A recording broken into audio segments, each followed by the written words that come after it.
Mais um tópico, né, do estudo de função de primeiro grau, de função afim, é o comportamento dessa função, a gente identificar se a função ela é crescente ou decrescente, certo? Para a gente verificar esse comportamento da função, existem duas formas. A primeira, muito prática, é a gente olhar para o coeficiente angular, certo? Para esse coeficiente aqui, o número que acompanha, ou melhor, né, o número que multiplica a variável x, certo? Quando que nós, então, vamos verificar isso, né? Quando nós temos uma função crescente, fala o que pra gente, né? Que o meu A, ele vai assumir valores maiores que zero. Então, quando que ela é crescente? Quando o meu A assume valores maiores que zero. Quando o meu número, que multiplica o x, assume valores maiores que zero. E quando ela é decrescente? Quando o meu A assume valores menores que zero, certo? Aqui eu trouxe dois exemplos. Então, ó, uma função f de x igual a 2x mais 1. É uma função de primeiro grau, porque o maior grau da variável aqui é 1, certo? E aí, então, eu vou verificar aqui, ó. Qual é o número que multiplica o x? O número que multiplica o x é o 2, certo? 2 é maior que zero. Portanto, essa função aqui é crescente. Outro exemplo que eu tenho aqui é com o menos 3x mais 4, né? Y é igual a menos 3x mais 4. Lembrando que a função ela pode assumir nomes como f de x, g de x, h de x, y, né? Então, aqui, ó, menos 3 é o número que multiplica o x, que é uma função de primeiro grau aqui, né? Então, como menos 3, ele é menor que zero, então essa função aqui é decrescente. Essa é uma das formas da gente justificar que essa função é crescente ou que estas funções são crescente ou decrescente, né? Existe uma outra forma também, né? Caso você não queira apenas decorar um conceito, né? Apenas guardar esse conceito dessa forma, que é a gente verificar realmente pelo comportamento dessas funções, né? Como a gente faz isso? Verificando quais são os valores da função conforme o x vai crescendo, né? Porque o que significa essa função ser crescente?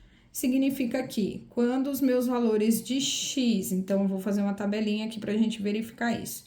Quando os meus valores de x estão crescendo, exemplo, vou colocar aqui, ó, 0 e 1.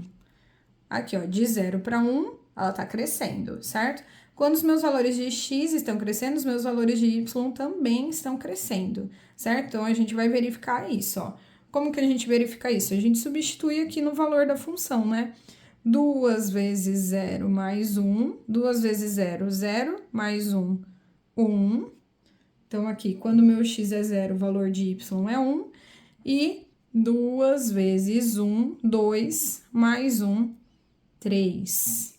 Então, quando o meu x vale 1, meu y vale 3. Então, percebam que quando o meu x aumenta, o meu y também cresce. Por isso que ela tem, então, essa classificação de comportamento crescente da função.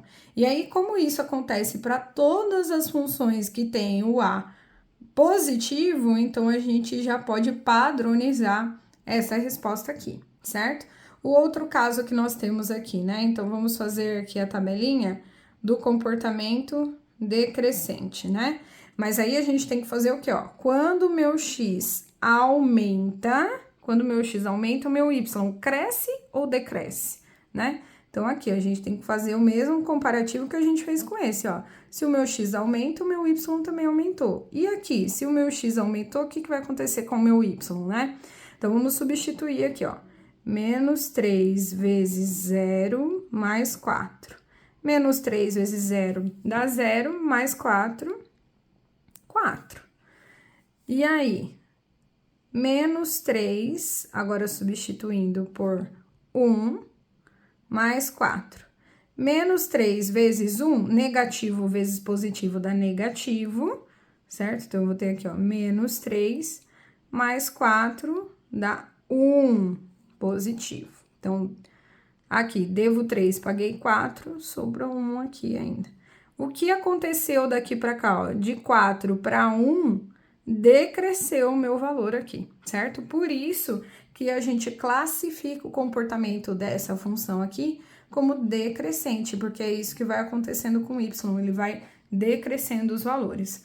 A matemática, então, padronizou, verificou que em toda função de primeiro grau, quando ela tem esse formato, né, de ax mais b, o a, quando ele é maior que zero, ele é crescente, e quando ele é menor que zero, ele é decrescente. Por isso que a gente pode fazer essa verificação só olhando o coeficiente angular da função de primeiro grau. Mas é possível fazer essa verificação também por uma tabelinha aí, jogando dois valores, desde que você cumpra essa condição aqui, né? E verifique se os valores estão crescentes ou decrescentes.